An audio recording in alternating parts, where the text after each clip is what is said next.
Welcome to my educational channel విద్యా ఉద్యోగ సమాచారానికి స్వాగతం. ఈ ఛానల్లో మీకు ఎప్పటికప్పుడు తాజా latest education information, job notifications, అదేవిధంగా career guidance, general knowledge information, current affairs ప్రతిదీ కూడా అప్లోడ్ చేస్తున్నాను. మరి ఛానల్ని అయితే ఇంకా ఎవరైనా సబ్స్క్రైబ్ చేయకపోతే సబ్స్క్రైబ్ చేసుకోండి, వీడియోను లైక్ చేయండి.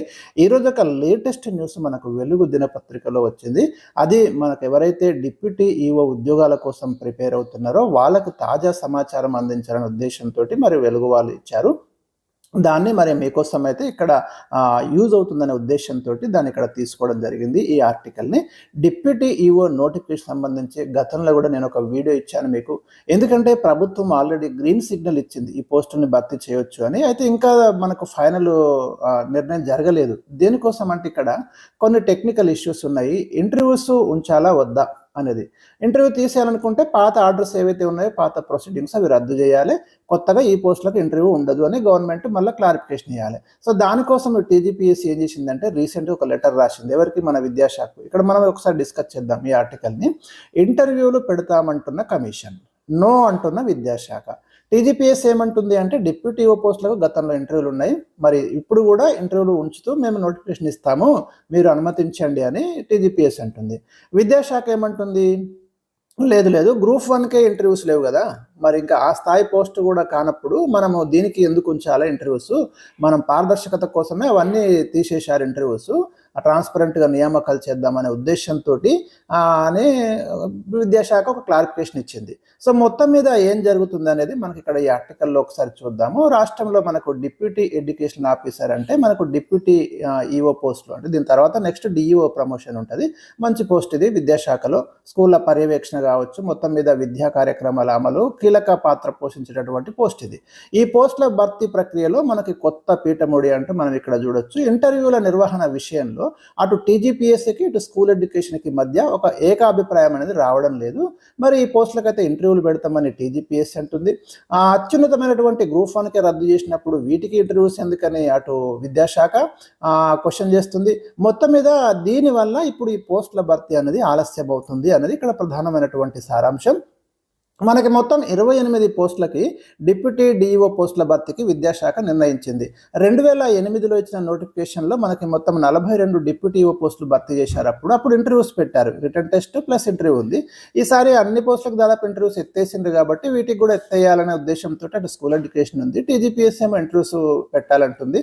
మొత్తం మీద ఇది ఇష్యూ కనుక క్లియర్ అయితే నోటిఫికేషన్కి మనకు రూట్ అనేది ఏర్పడుతుంది. ఇక డిఎడ్ బిఎడ్ ఎస్సీఆర్టీలో ఖాళీల భర్తీ కోసం కూడా మనకు ఆల్రెడీ పర్మిషన్ ఇచ్చిండ్రు. గతంలోనే గవర్నమెంట్ కి ఈ ప్రపోజల్స్ పోయినాయి. రిజర్వేషన్ తగ్గట్టు రోస్టర్ పాయింట్లు కూడా అలర్ట్ అయిపోయినాయి. ఈ క్రమంలోనే టీజీపీఎస్ అధికారులు ఈ డిప్యూటీ డిఈఓ పోస్టులకు ఇంటర్వ్యూలు పెట్టాలనే ప్రతిపాదనను జిఏడికి రాసిండ్రు. ఈ ప్రపోజల్ జిఏడి వాళ్ళు ఎవరికి రాసిండ్రు? మళ్ళీ స్కూల్ ఎడ్యుకేషన్ అధికారులకు పంపిండ్రు. అయితే స్కూల్ ఎడ్యుకేషన్ అధికారులు అదే ఇంటర్వ్యూస్ వద్దు, పారదర్శకత కోసమే కదా ఇంటర్వ్యూ రద్దు చేసింది, మళ్ళీ ఈ పోస్టులకి ఇంటర్వ్యూస్ ఎందుకు అని వాళ్ళు రీసెంట్గా మనకు టీజీపీఎస్కి ఇన్ఫర్మేషన్ ఇచ్చినట్టు మనకు ఈ ఆర్టికల్లో తెలుస్తుంది. ఇది జరిగి దాదాపు 3 నెలలు అయింది. ఇప్పటికి కూడా మరి డిప్యూటీ డిఓ పోస్టుల భర్తీపై ఇంకా టీజీపీఎస్సీ క్లారిటీ ఇవ్వలేదు. ఎందుకంటే రాష్ట్రంలో మనకు కేవలం 4 మాత్రమే రెగ్యులర్ డిఈఓలు ఉంటే మిగతా వాళ్ళంతా ఇన్ఛార్జ్ డిఈఓలుగా విధులు నిర్వహిస్తున్నారు. మరోపక్క డిప్యూటీ ఈఓ పోస్టులకు ఎవరైతే రెడీ అవుతున్నారో వాళ్ళల్లో కూడా కొంత అస్పష్టత ఏర్పడ్డది. ఎందుకు అంటే మరి ఇంటర్వ్యూలు ఉంటాయా ఉండవా అనేది ఒక స్పష్టత లేకపోవడంతో ప్రిపరేషన్పై ప్రభావం పడుతుందని ఆందోళన వ్యక్తం చేస్తున్నారు. ప్రభుత్వం వెంటనే జోక్యం చేసుకొని గ్రూప్ 1 తరహాలోనే డిప్యూటీ ఈఓలకు కూడా ఇంటర్వ్యూ లేకుండా ఆదేశాలు ఇవ్వాలని నిరుద్యోగులు కోరుతున్నట్టు మనకు ఈ ఆర్టికల్లో స్పష్టమవుతుంది. సో ఎవరైతే ఈ ఉద్యోగాల కోసం ప్రిపేర్ అవుతున్నారో దాదాపు మనమైతే ఒక అంచనాకి రావచ్చు. ఇంటర్వ్యూస్ మేబీ ఉండకపోవచ్చు, ప్రభుత్వం కూడా తొలగించే అవకాశాలు ఎక్కువ కనబడుతున్నాయి మనకి. సరే, ఇంటర్వ్యూస్ ఉన్నా కూడా మీ ప్రిపరేషన్ అయితే మీరు కంటిన్యూ చేయండి. ఎందుకంటే రిటర్న్ టెస్ట్లో మంచి స్కోర్ డెఫినెట్గా సాధిస్తే మరిగా examination preparation question paper pattern ఏ విధంగా ఉంటుంది అనేది కూడా మనం ఇప్పుడే చెప్పలేము. గతంలో చేసిన రిక్రూట్మెంట్ అప్పుడేమో మనకు 2 ఆప్షనల్స్, ఒక జనరల్ స్టడీస్ 450 మార్కులకి వాళ్ళు రిటర్న్ టెస్ట్ కండక్ట్ చేసి ఒక్కొక్కటి 150 మార్క్స్, తర్వాత 50 మార్కులకేమో ఇంటర్వ్యూ కండక్ట్ చేసిండు. మొత్తం మీద 500 మార్క్స్కి మనకు గతంలో ఎగ్జామ్ ప్యాటర్న్ ఉంది. అప్పుడు ఓన్లీ పీజీ క్వాలిఫికేషన్ అడిగిండ్రు. మరి ఇప్పుడు ఏమన్నా పీజీ ప్లస్ బిఎడ్ అంటారా? క్వాలిఫికేషన్లో మార్పులు చేస్తారా? లేటెస్ట్, ఎందుకంటే చాలా మార్పులు వస్తున్నాయి విద్యారంగంలో. కొత్త కొత్త స్కీమ్స్ మీద మరి వీళ్ళకి అవగాహన ఉండాలనే ఉద్దేశంతో కొత్తగా టీజీపీఎస్ ఏమైనా లేటెస్ట్ అప్డేటెడ్ అడ్వాన్స్డ్ సిలబస్ను ఇంట్రడ్యూస్ చేయబోతుందా అనేది మనకి నోటిఫికేషన్ వస్తే తప్ప క్లారిటీ ఉండదు. కాకపోతే ఒకటి మాత్రం గ్యారంటీ, జిఎస్ అంటే జనరల్ స్టడీస్ అయితే ఖచ్చితంగా ఉంటుంది, అందులో ఎలాంటి డౌట్ లేదు.